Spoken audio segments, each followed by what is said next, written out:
Em nome do Pai, do Filho, do Espírito Santo. Amém.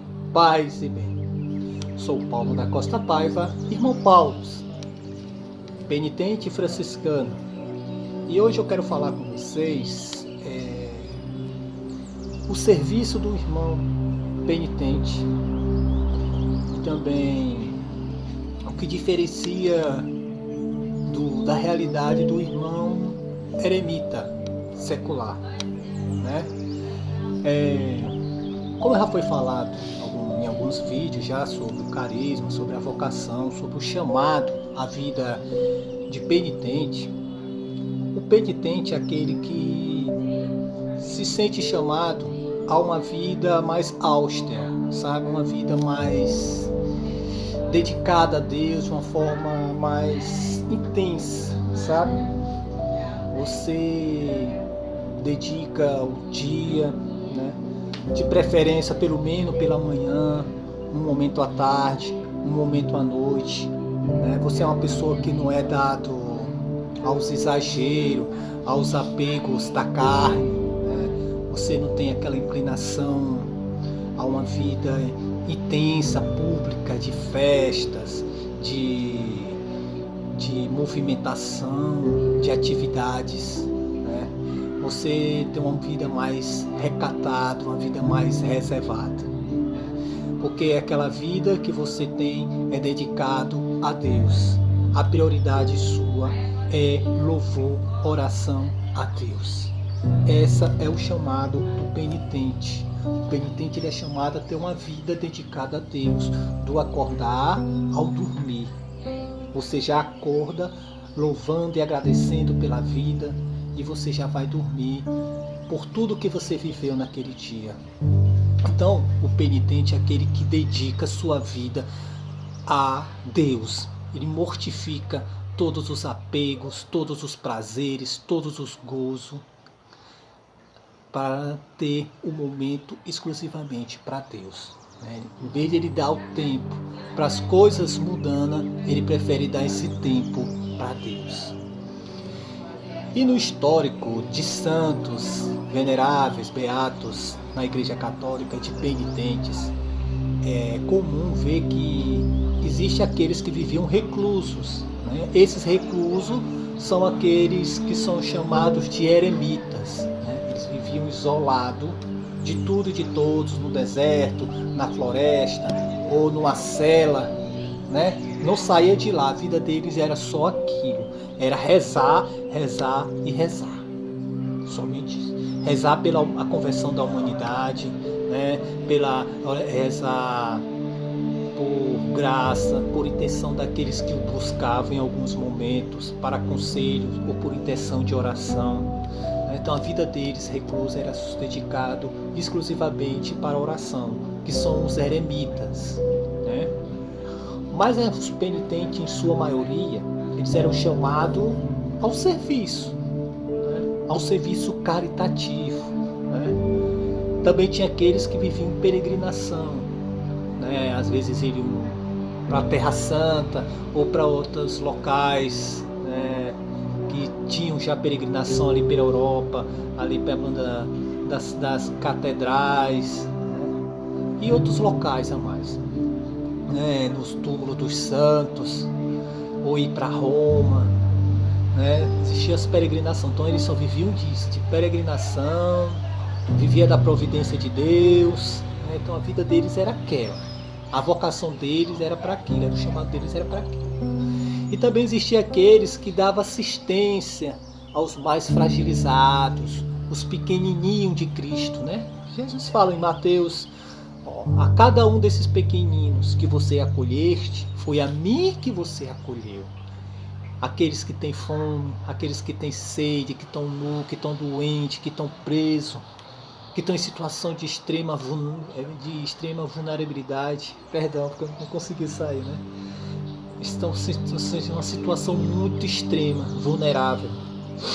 Então, o órfão, a viúva, né? Então, são pessoas que Jesus deixou explícito que precisam da assistência. Se você acolhe a eles, é a Cristo que você acolhe. É o mendigo, morador de rua, boa. São pessoas que precisam da nossa ajuda. A gente tem que ter o trabalho de enxergar neles o Cristo sofredor, né? O Cristo crucificado. Eles estão carregando em si as chagas, as misérias do mundo, assim como Cristo carregou todo o pecado da humanidade, carregava em si toda a miséria do mundo. Então, o peregrino, o penitente, ele tem os seus momentos de oração no dia, mas ele tem que se engajar em algum serviço. Um serviço não explicitamente na igreja. O ideal seria na igreja, né, nas pastorais. Mas também pode se envolver em alguma ONG, alguma associação, alguma instituição que trabalhe com pessoas em estados de cuidados de vulnerabilidade maior, né, que precisam de um olhar, de uma atenção mais cuidadosa, né? De uma forma mais atenciosa. Mas também tem na igreja. Nós temos muitas pastorais, né? E é importante você servir naquilo que você tem uma facilidade de manejar, né? Se você não tem tanta facilidade uma habilidade com certos serviços, em vez de ajudar, você vai acabar atrapalhando, né?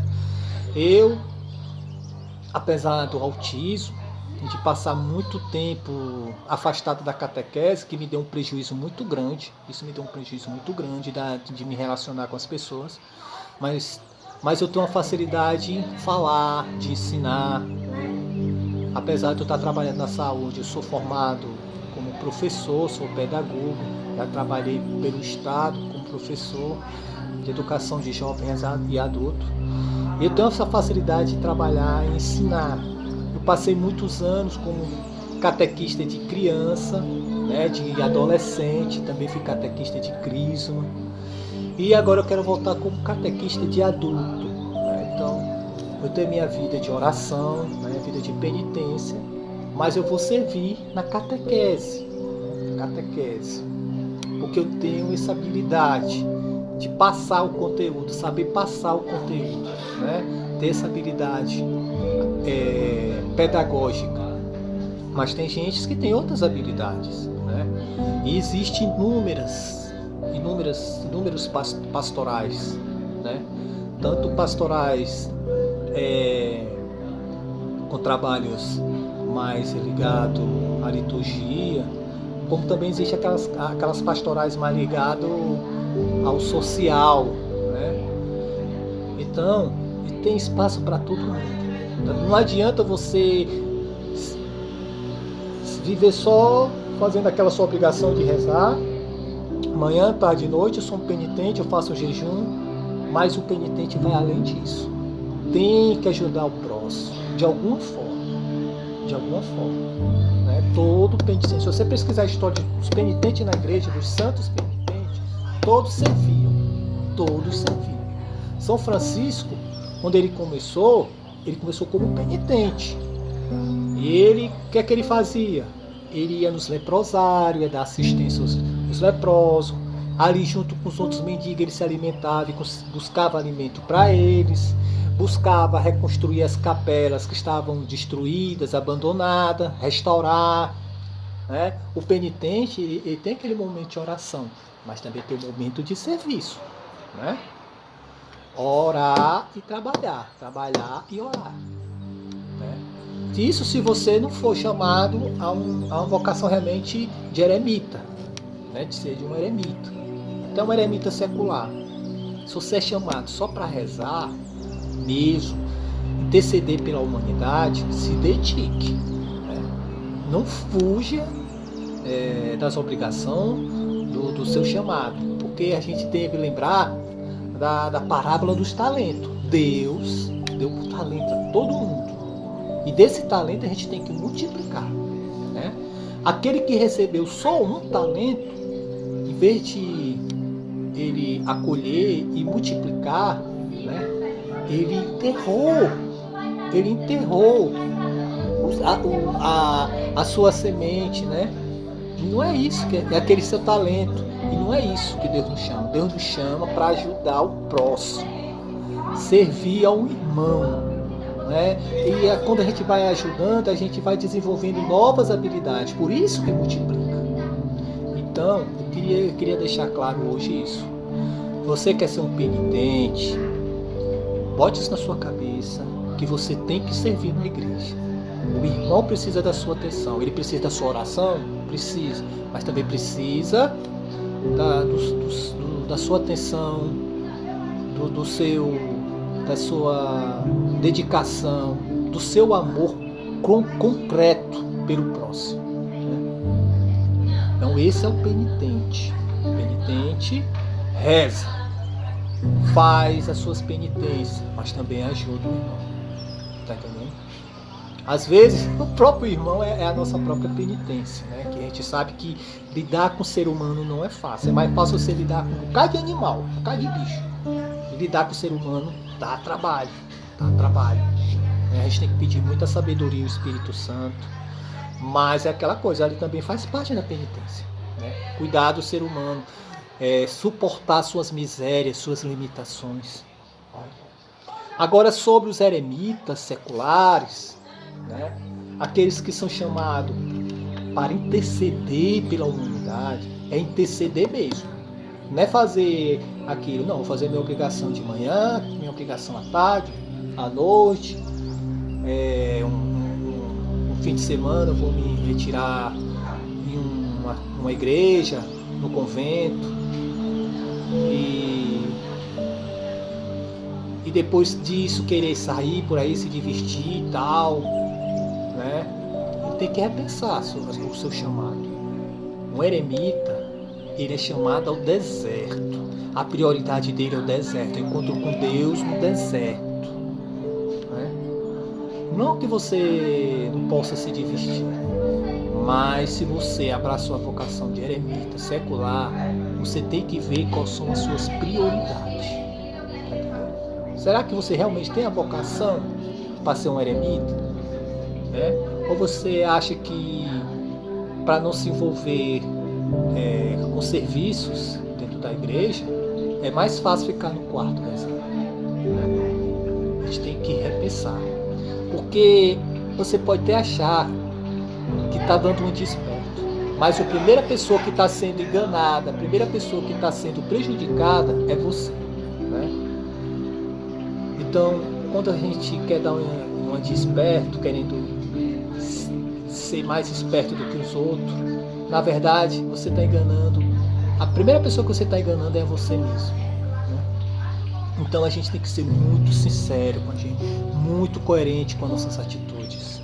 Então, irmão, quer ser penitente? Descubra seus talentos e esteja à disposição de ajudar o irmão. Quer ser um eremita? Bote isso na cabeça. A sua prioridade é o deserto. A sua prioridade é uma vida de oração. E a humanidade precisa de muita oração. Existem muitos desagravos, muitas blasfêmias, muita heresia, sabe? Que só é a misericórdia de Deus para nos acolher. Então faça o seu papel de intercessor, rezar incessantemente pela humanidade. Amém? Vamos acolher com o coração esses direcionamentos. Porque o objetivo de cada um de nós, na unidade, na simplicidade, é sempre aprender com o próximo, com o irmão. E juntos nos fortalecermos na intimidade com Deus. Amém? Paz e bem.